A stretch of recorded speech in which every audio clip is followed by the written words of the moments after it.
Bonjour, bienvenue à la troisième séance de travail en autonomie du module de méthodologie d'enquête quantitative. Nous allons continuer aujourd'hui à voir les principes de l'analyse statistique. Donc la suite de ce que nous avions vu la semaine dernière, à savoir les analyses de variables qualitatives. Aujourd'hui, nous allons attaquer les analyses de variables quantitatives. Donc, pour rappel, nous allons tout simplement corriger les exercices 1 et 2 que vous aviez à faire en autonomie. Si vous avez assisté à la séance d'amphi, bien entendu, il n'est pas forcément nécessaire de regarder les corrigés, de même si vous êtes particulièrement à l'aise. Dans ces cas-là, vous pouvez avancer un petit peu la vidéo. L'exercice 1, on a demandé aux gens quel est votre loisir culturel préféré, et on leur a proposé théâtre, cinéma, musée, médiathèque ou autre. On suppose que peut-être autre, il y a la possibilité de préciser. Donc ce type de variable est une variable qualitative nominale, on ne peut pas faire de calcul avec les valeurs prises par la variable et l'ordre dans lequel on présente les modalités n'a aucune importance.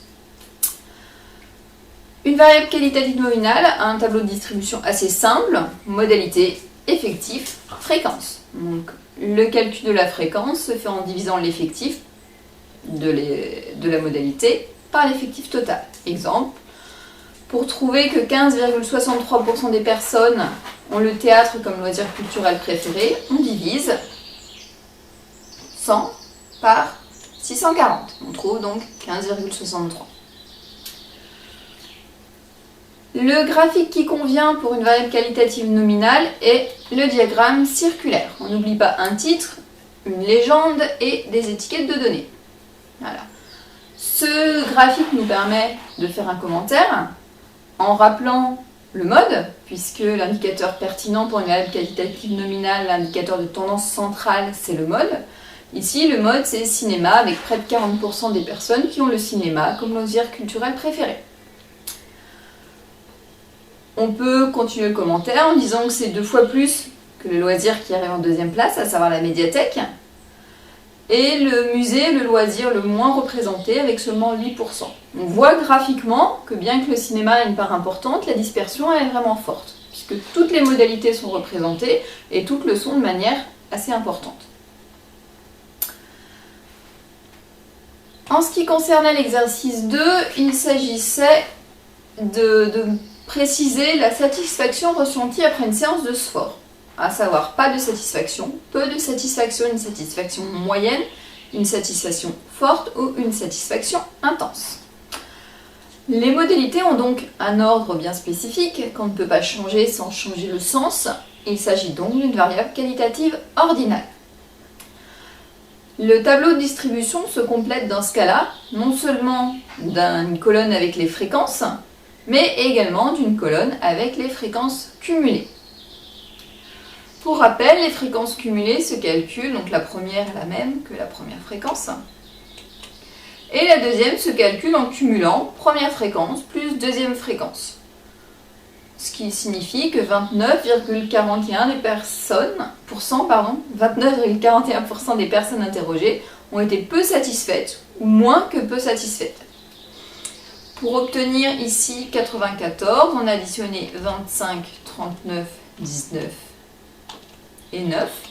Et ça signifie que 94% des personnes ont éprouvé une satisfaction forte ou moins après une séance de sport.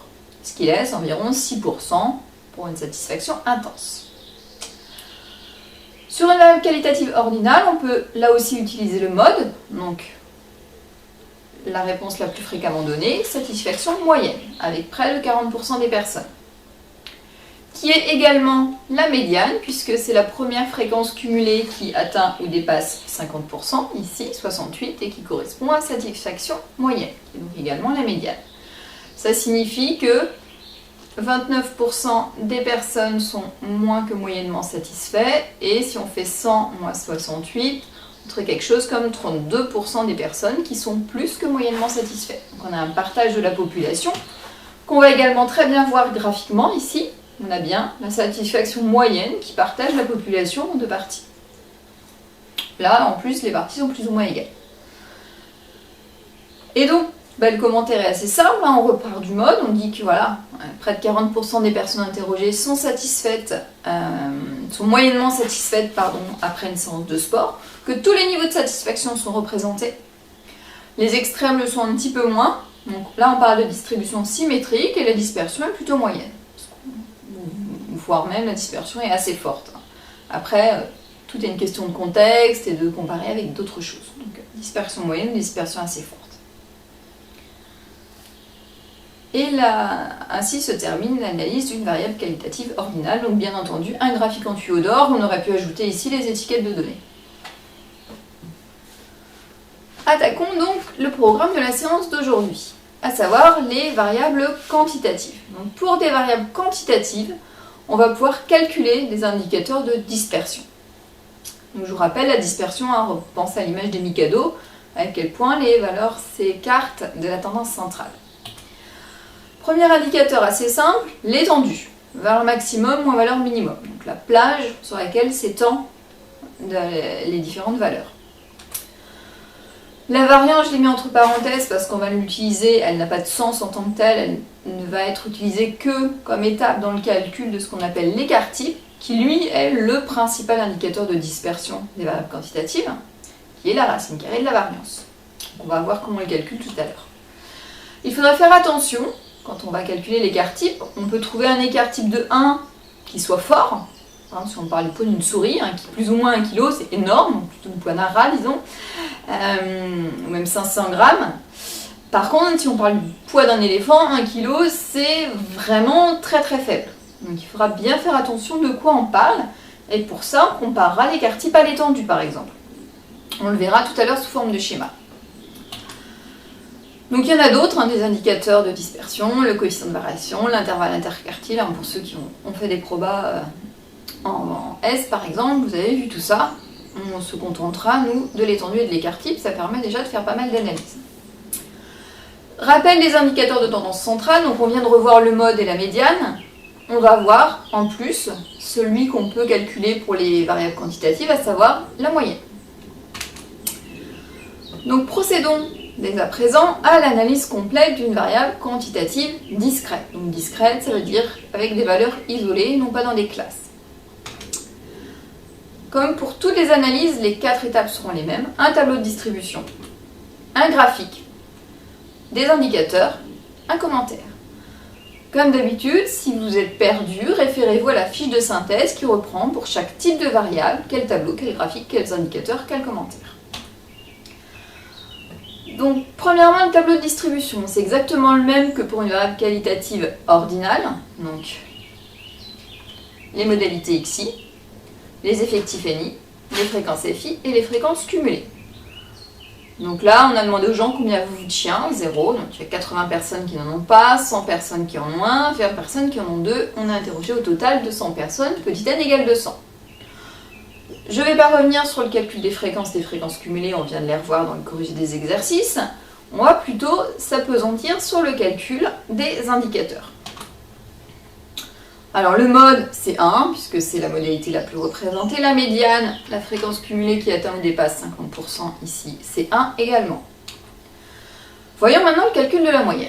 Donc la formule du calcul de la moyenne, qu'on appelle x bar, c'est somme des xi fois ni sur n. Ça veut dire que on va remplacer i par chacune des valeurs prises. Donc là, i c'est x1, x2, x3. Donc i c'est 1, 2, 3. Donc on va faire en fait x1 fois n1.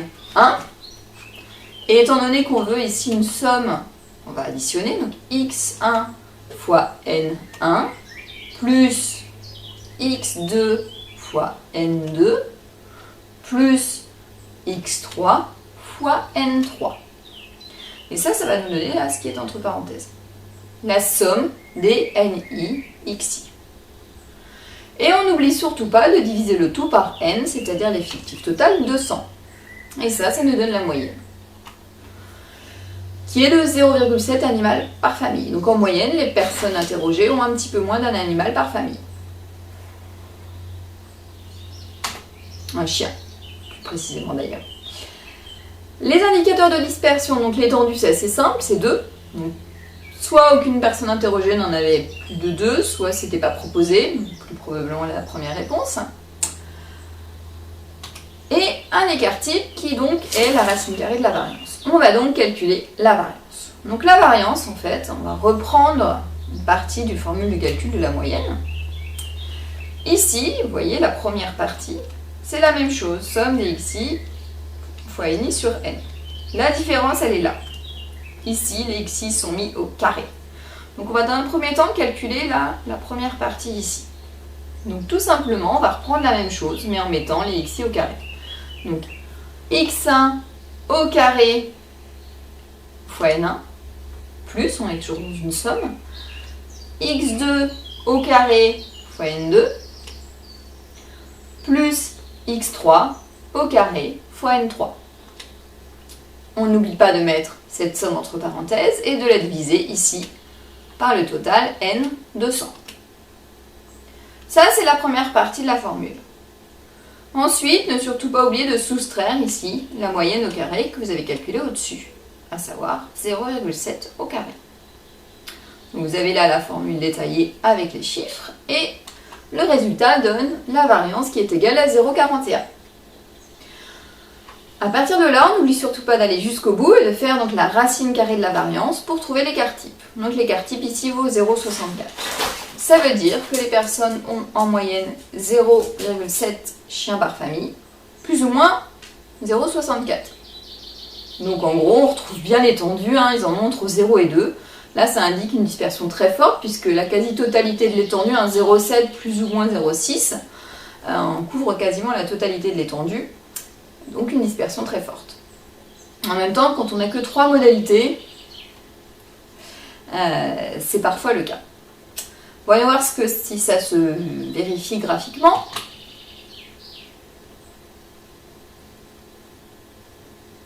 On reviendra sur le commentaire après. Donc on a bien une dispersion forte ici, puisque quasiment autant de personnes n'ont pas de chien qu'un chien, on en a un petit peu moins qui en ont 2. On a bien le mode qui ressort avec la moitié des personnes interrogées qui ont un seul chien.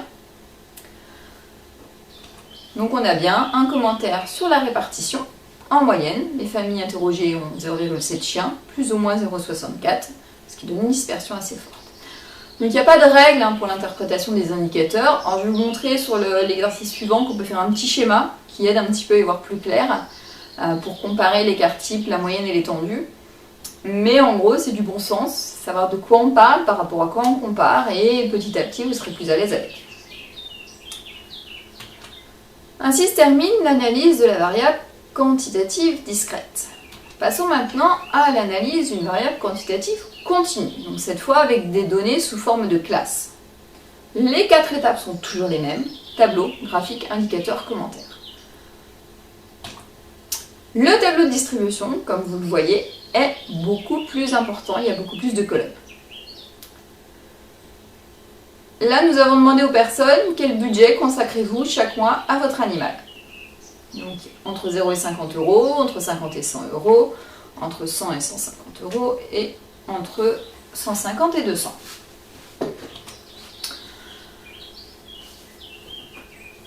Nous devons tout d'abord compléter le tableau. Donc, les bornes inférieures, ici, sont constituées des valeurs à gauche, tout simplement. On recopie 0, 50, 100, 150.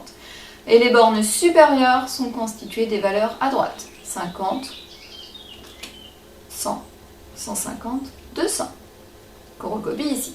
Jusque-là, rien de très compliqué. L'amplitude, c'est la valeur entre les deux bornes. Donc, borne supérieure moins borne inférieure. Il est fortement conseillé, nous y reviendrons en TP, quand vous construisez votre questionnaire, de prendre des classes de même amplitude. Vous verrez pourquoi, c'est vraiment très important. C'est pas obligatoire, mais c'est beaucoup plus simple pour la suite. Donc si vous ne le faites pas, il faut qu'il y ait une vraie raison derrière. Le centre de classe. Tout simplement, c'est le milieu entre les deux ici.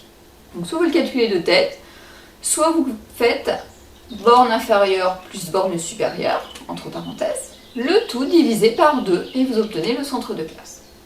Donc 0 plus 50, le tout divisé par 2 égale 25. Donc les effectifs sont obtenus par l'enquête. Et les fréquences cumulées se calculent de la même manière que d'habitude. En ce qui concerne l'analyse, on verra le graphique tout à l'heure. En ce qui concerne l'analyse, on ne va plus parler de mode, mais de classe modale. Mais c'est la même chose, c'est la classe sur laquelle il y a le plus de réponses. Donc ici, l'effectif le plus important, c'est 500. C'est près de la moitié des personnes interrogées dépensent entre 50 et 100 euros par mois pour leur animal. Même chose, on n'a pas de médiane, mais d'une classe médiane. Donc la première classe où la fréquence cumulée atteint ou dépasse 50%, donc ici, c'est également 50-100. Pour ceux qui sont à l'aise en maths, vous pouvez calculer la valeur exacte de la médiane par interpolation linéaire en appliquant le théorème de Thalès. On le reverra en TP, ceux que ça intéresse de pouvoir le calculer. En ce qui concerne les indicateurs, nous allons donc pouvoir également calculer une moyenne. Donc la formule est la même que pour le calcul d'une moyenne d'une variable quantitative discrète. La différence ici est qu'on ne peut pas utiliser les modalités XI pour faire le calcul, puisque 0,50, ça ne permet pas de faire le calcul. Par contre, on va pouvoir utiliser ici les centres de classe, donc les CI.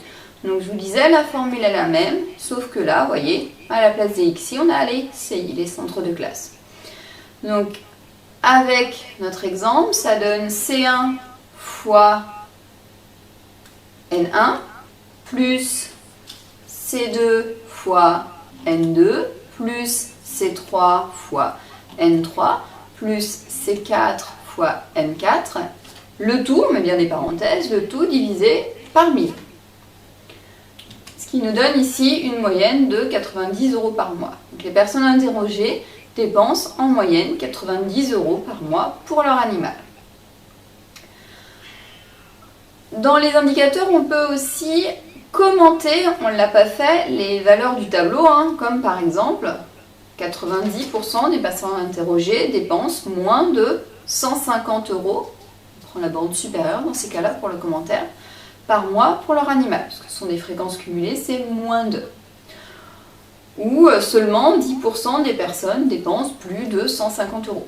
Chaque ligne du tableau peut servir de commentaire, tout dépend de ce qu'on veut montrer. Donc là aussi, on doit faire référence aux objectifs de l'étude.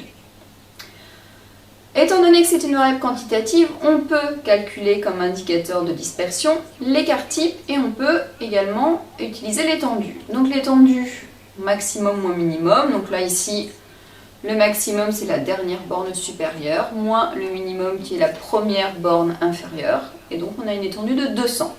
On l'utilisera pour le commentaire de l'écart type tout à l'heure.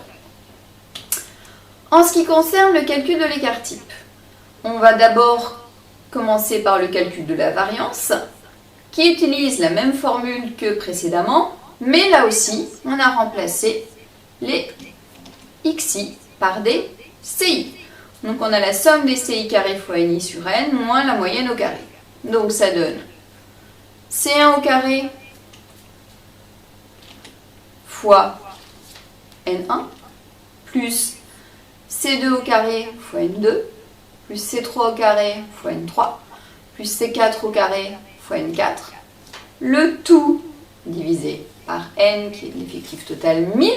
Donc on a ici la première partie de la formule, auquel on n'oublie pas de soustraire, donc là, moins x bar carré, moins la moyenne au carré, donc la fameuse moyenne qu'on a trouvée tout à l'heure, 90.